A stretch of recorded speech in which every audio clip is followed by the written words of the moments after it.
first generation Volvo XC60 and XC90 thermostat replacement on the 3 liter or the 3.2 liter engine. I'm Brian Essick from How to Automotive, and I'm going to walk you step by step through the process of changing that out.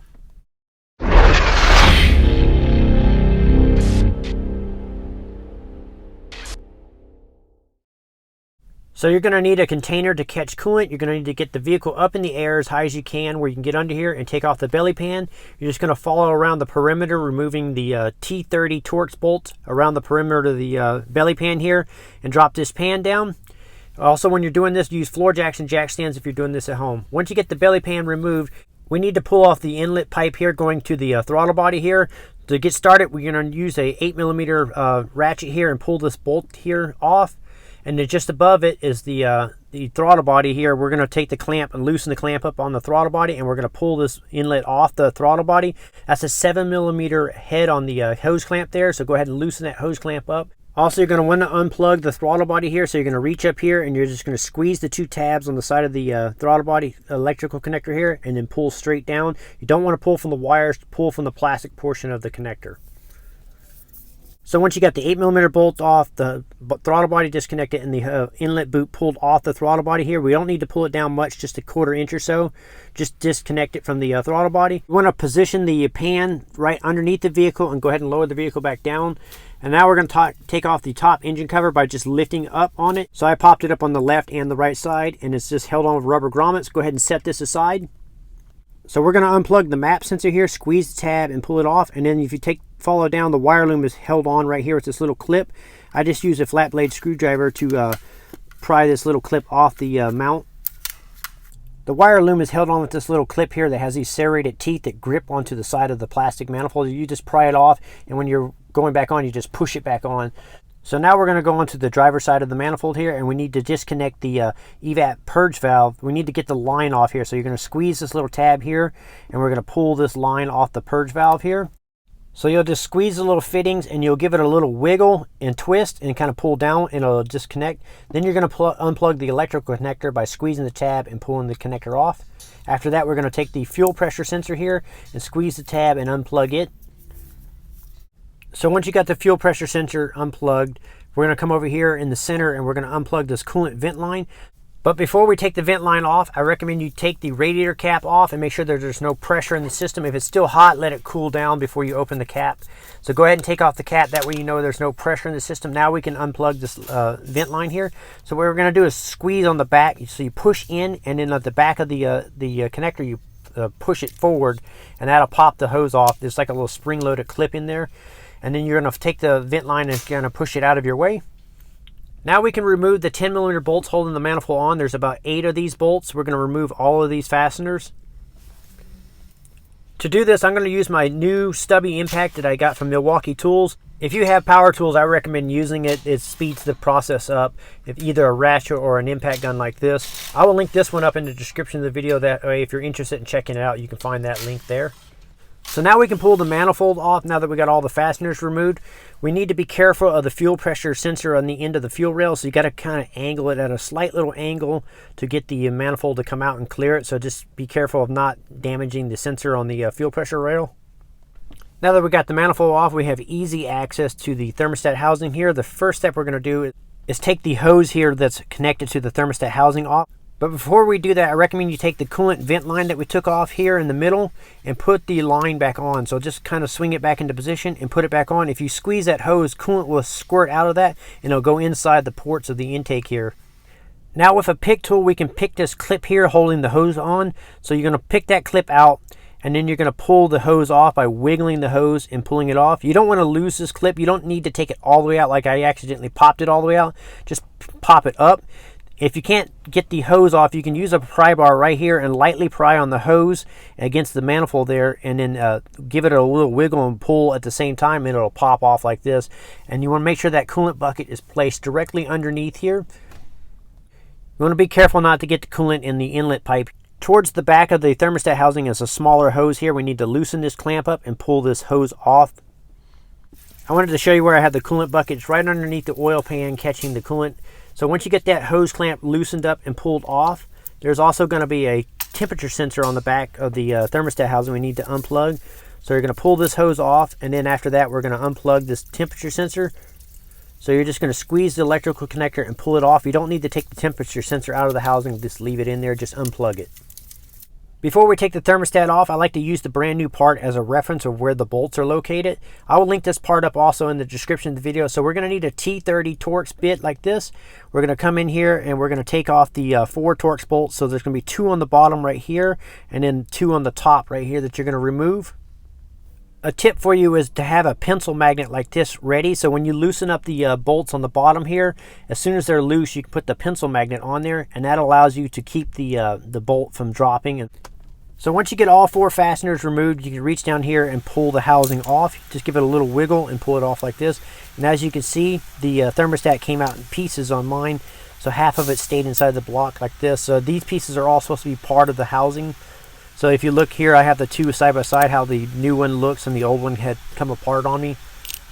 So now we're going to clean up the cylinder head where it was mounted. We're going to wipe this down, make sure there's no debris on this surface here. Another tip I'm going to give you is use some compressed air and blow out the bolt holes where the screws go. If coolant goes down inside these holes, when you put your bolt in it, it'll create like a hydraulic press, and it could actually crack the cylinder head. Now we can go ahead and take the thermostat and put it back into position and start the 4 bolts. I use the pencil magnet here to help put the bolts back in on the bottom. And then I'm going to run these all down, and I'm going to torque these down to 10 Newton meters, which is about 7.5 foot-pounds. I also torqued these down in a crisscross pattern. So I started at the top here and I torqued the top bolt here, and then I went at an angle and torqued this bolt here. Then went back up top and in the bottom here. Now you can plug the coolant temp sensor back in that came brand new with the new thermostat housing here. So you can just line up the tab, push it on until it clicks. And then we're going to put the lower hose here, or the back hose back on, and then put the clamp back on and tighten that all up. Now we can put the hose back on here. We're going to make sure that the clip is reinstalled into the clamp. I recommend lubricating the seal, the O-ring inside this hose. You can use silicone-based lubricant or like a dish soap. It works really well. So you're going to press it on and then push the clip down. Give the hose a pull to make sure it doesn't pop back off. After that, we can wipe down the surface here where the manifold went on. We want to make sure that no debris went inside the actual the ports here. If it did, fish that out before you put the manifold back on. Before you put the manifold back on, I recommend you change out the O-rings. I will link these all up in the description of the video. So you're just going to pick out these O-rings and then install the new ones into the manifold. Once you get that all done, we're going to take this vent line back off and tuck it out of our way. We're going to slide the manifold back into position. When you put this back in, you want to be careful of the fuel pressure sensor on the end of the fuel rail here. So you have to angle this manifold at a certain angle. And also when you do this, I recommend you take the dipstick out. I left it in, but I bumped it and I came close to breaking that dipstick off. So I recommend you taking it out. So as you can see here, I'm slightly angling the manifold and kind of giving it a little twist and getting it to pop underneath the sensor, and also the port for the coolant vent line. It has to fit underneath there too. So it took a little finessing to get it underneath it. But once you get the manifold to sit into position, I recommend you start all the bolts by hand. So if you watch, I'm holding the manifold with my left hand, kind of supporting it as I use my right hand to start the fasteners. So I screw those in all by hand, make sure they're all started by hand before I run anything down. That way you don't cross thread anything. And you kind of hold the manifold center. Now if all the fasteners started, I use my impact gun here to run the bolts in and just until they're snug. I'm not using the trigger and bearing down on it. I'm just lightly running these bolts in until they're all snug. I'm also starting in the middle and working my way back out to the edges, the outer edges. So start in the middle and work left and right until all the fasteners are run in until they're snug. Don't tighten them down with the impact tool. Just run them in until they're just touching. So now we're going to torque the manifold down. We need to set our torque wrench to 17 Newton meters, or about 13 foot-pounds. And we're going to torque this down in a certain pattern. So we're going to start in the middle.